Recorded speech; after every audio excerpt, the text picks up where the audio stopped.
Now we're in my bathroom, which is also referred to as my office. Get a lot of work done here because it's kind of the only room that people leave me alone in. Hi Vogue, it's Mother. Welcome to my London home. Tonight I'm going to be showing you some of my favorite things, the objects of my affection.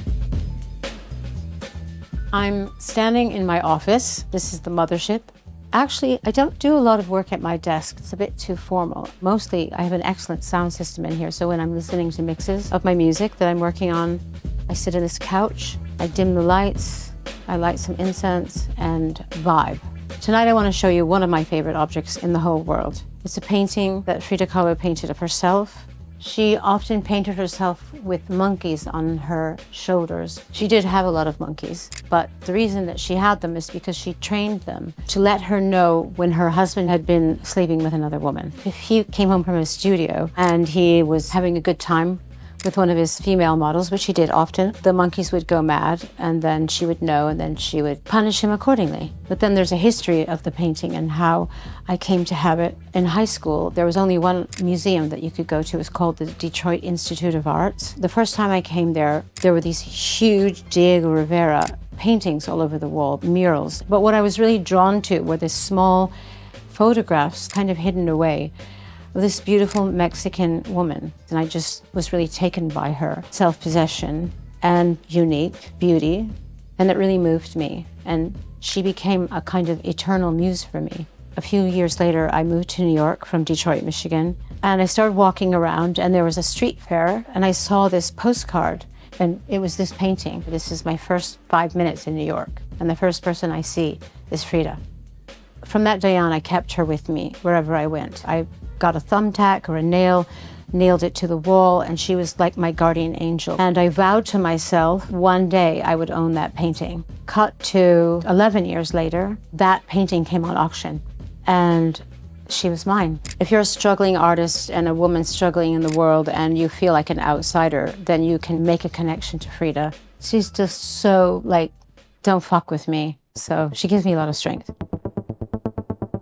We are now in the hallway, which has now become a dressing room because I don't have any room for any more clothes. What I want to show you next are my beloved YSL boots that were made for me 21 years ago when I was doing shows for Confessions Part 1. I love these boots and they've really lasted and stood the test of time. They fit incredibly well. They're really comfortable for dancing. I like being connected to the Confessions Part 1 now that I'm doing Confessions Part 2.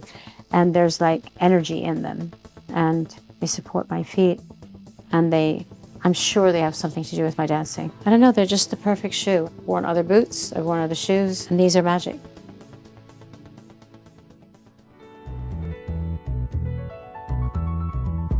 I like to have art in my bathroom as well. A few of my favorite pieces are these penis sculptures, or my collection of cocks, as I like to refer to them. I have 4, 2 small and 2 big. The name of the artist is Anderson Asteclines. He's a young Brazilian artist. Right now, he's a part of the program that Tracy Emin runs. So I went to visit Tracy and I met Anderson. I also bought one of his paintings recently, and it was about his relationship with his mother.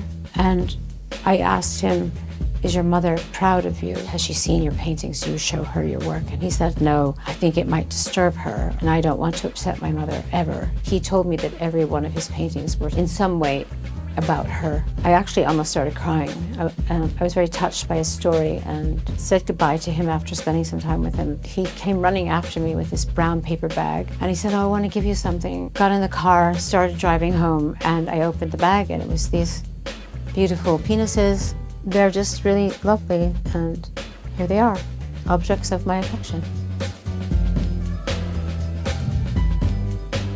I like to keep a lot of notes and mementos, and I'm very sentimental and romantic, especially about my family. So I have a lot of things here that I just hang and tape to the wall. It's very informal. This rosary that my grandmother gave to me a few years before she died, it belonged to my mother. Simple rosary, it's made of wood, and my mother was very religious and she prayed every day.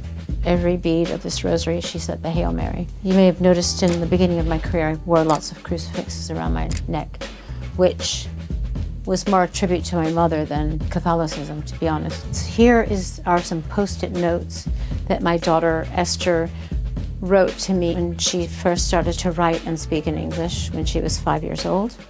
I am sorry, Mom. She must have done something bad. I don't remember what. Here's a picture of her behind my back, looking very mischievous. And over here in this corner of priceless items is my mother's perfume called Frida. And whenever I miss her, I just spray it on. And I smell like gardenias and tuberose. And then finally, we have a music box that someone made for me, and it plays my favorite song, Bella Ciao, which is basically the song of the Italian partisans during World War II who were fighting against the dictatorship, against fascism, and that kind of spread across Europe as a kind of anthem.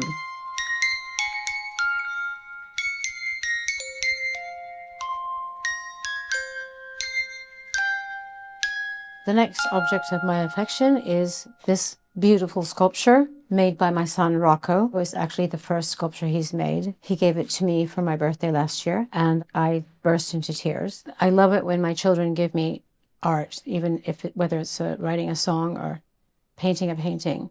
And he's quite a talented painter. He's been painting since he's 15. I'm looking forward to him growing as an artist and trying out other mediums, and I just think this is incredible. He's the best person to go and see a great show with because he appreciates it as much as I do. I've dragged them to places all over the world and tried to share my love and knowledge and appreciation of art, and I think it's really rubbed off on them, thank God.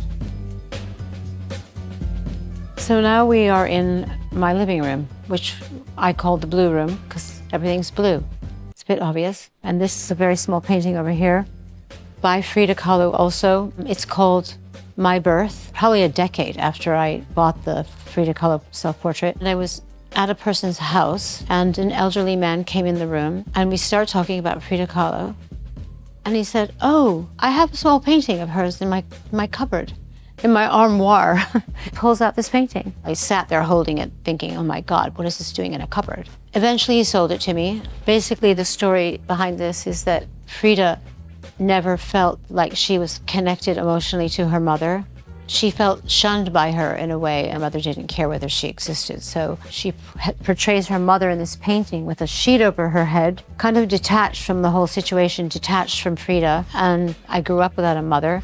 So again, I could relate to her story immensely. I just love the painting. It's something very near and dear to me. The style of the painting is also really beautiful because it's based on a style of painting in Mexico called retablo, where they paint martyred saints or holy figures and they write underneath a whole story about the person in the painting. She never finished writing on the bottom. And above the bed is the Virgin Mary with two swords going through her neck. So it's quite a dramatic piece. It's quite violent because her head hanging on the sheet with the blood underneath it. She's not completely out of her mother's womb. Pretty powerful image.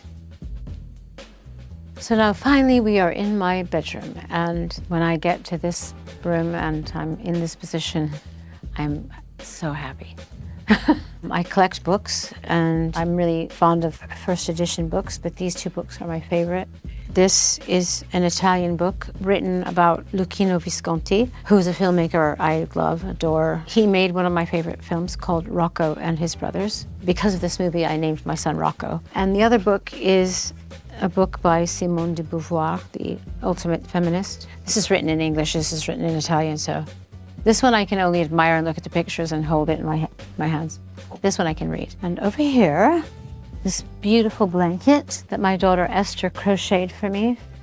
During quarantine, my daughters learned how to knit and crochet when everybody was locked in their houses. She made it for my birthday.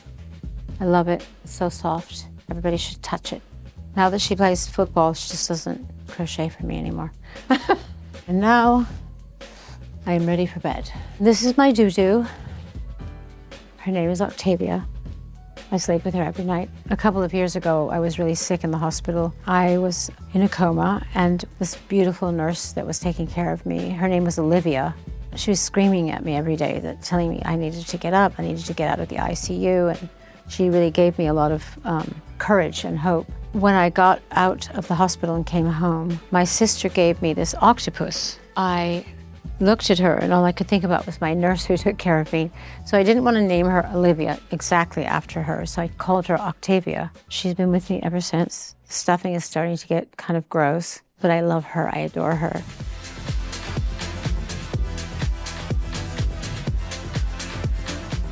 These have been the objects of my affection. And now I'm going to go to sleep. So good night, everybody. Get out of my bedroom.